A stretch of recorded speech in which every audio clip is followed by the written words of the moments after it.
బాబాయ్ నమస్తే, ఏ ఊరు మీది? మాదే పెనలూరు. అంటే ఇక్కడ గుంటూరు జిల్లా దోమరపల్లి. అయితే ఇప్పుడు పెనలూరులో పిల్లల చదువుల కోసమని ఇక అటు వెళ్ళాము, ఇక అక్కడ ఉంటున్నాము. ఏంది మరి ఇక్కడికి రాజధాని ప్రాంతానికి ఎందుకు వచ్చారు మీరు? నేను అసలు ఎందుకు చూడటానికి వచ్చారు? అంటే మరి మాకు ఒక వయసు అయిపోయింది, శుభ్రంగా ఉండాలి, అందరూ బాగుండాలి అనే లెక్కలో వచ్చాము.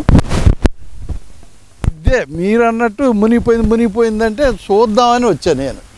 అసలు ఎక్కడ పెనలూరు నీకు తెలుసుగా, పెనలూరు నుంచి ఆ స్కూటీ వేసుకొని వచ్చా. ఇప్పుడు ఎందుకు మునిగిపోయింది అసలు నాకు తెలిసి మా నాన్నవాళ్ళు మా తాతల కాడి నుంచి ఇక్కడ మునిగిన దాఖలాలు అయితే లేవు.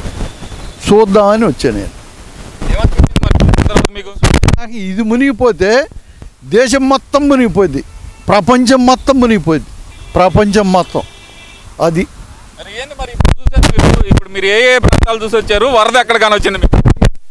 ఆ కిట్కోయిళ్ళ కాడి నుంచి దాదాపుగా మొత్తం హైకోర్టు జడ్జి దగ్గరికి అందులోకి పోతే వాళ్ళు ఇందులో ఇప్పుడు ఏదో జరుగుతుంది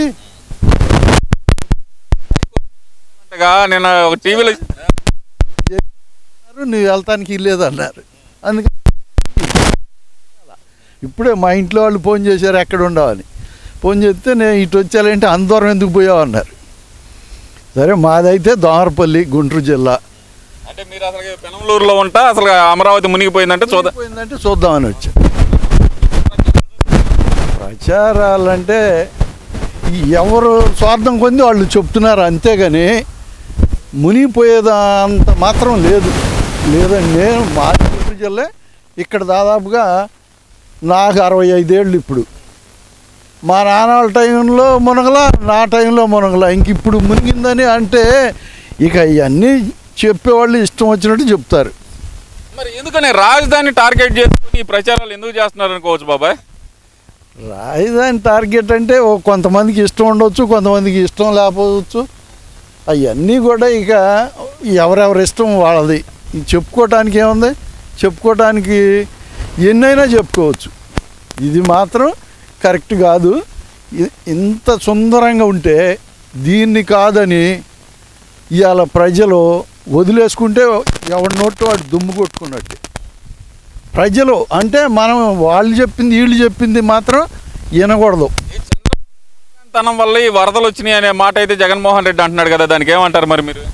జగన్మోహన్ రెడ్డి గారి ప్రతిపక్షంలో ఉన్నారు కాబట్టి వాళ్ళు చెప్పేది వాళ్ళు చెప్తారు, ఈయన చెప్పేది ఈయన చెప్తాడు. చేతగానితనం అయితే ఆయన ఇప్పుడు 40 ఏళ్ళ బట్టి ఎందుకుంటాడు రాజకీయంలో? ఇప్పుడు జగన్మోహన్ రెడ్డి గారు ఒకటండే కుర్రాడు, ఆయన ఏదైనా చెయ్యాలి అనేదానికి ఫస్ట్లోనే దీన్ని కనుక చేసినడితే మళ్ళీ 30 ఏళ్ళు నాకు తెలిసి ఆయనే ఉండేవాడు. అంటే చేయకపోవడం వల్లే దిగిపోయాడు అనుకోవచ్చు. అంతేగా మరి. ఈవీఎంలు మాయ అంటే అవి మాకు తెలియవు, అవి పెద్ద పెద్ద వాళ్ళకే తెలుస్తుంది. నేనైతే జగన్మోహన్ రెడ్డికి ఒక రకంగా సపోర్ట్ చేసా ఒకప్పుడు. ఎందుకని చేశానంటే కుర్రాడు కొన్నాళ్ళు చేస్తాడు. ఇప్పుడు మా బావాళ్ళకు ఉంది ఇక్కడ కంతేరులో 40 ఎకరాలు ఉంది. వాళ్ళు మొత్తం గంప గుర్తుగా వేశారు జగన్కి.